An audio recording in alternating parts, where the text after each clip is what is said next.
myyrä, vai pitäisikö sanoa kontiainen.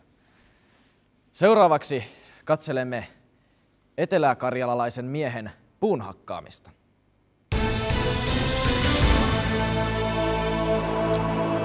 Me olemme tulleet tänne Etelä-Karjalan metsikköön kuvaamaan ennätystä, joka varmasti räjäyttää tajuntanne. Vanhan liiton metsämies Rauno Hirvi Raimo sanoo pystyvänsä hakkaamaan yli 10 puuta 15 sekunnissa. Mikä sä nyt ryhtymään näin ennennäkemättömään ennätykseen?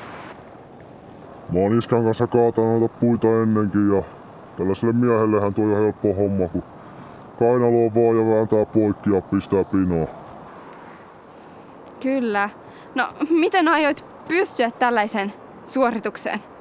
No, kyllähän tuollainen peukalon paksunen rima poikki menee, ettei siinä sen ongelmia. Haluatko nähdä tempu? Kyllä.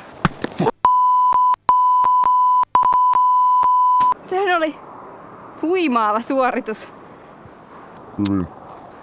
Meillä olisi täällä ennätyslaitoksen takaa sinulle kirves. Ei mä mitään kirveitä tarvitse. Tää on ihan tällaista hartiapeliä. No, onnea matkaan sitten. Enkä mä mitään onneakaan tarvitte. Se on homoille.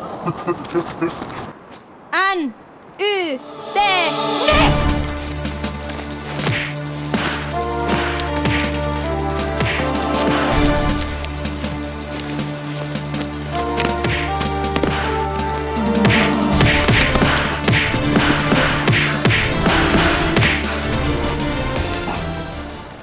Sehän oli aivan uskomaton suoritus, Rauno.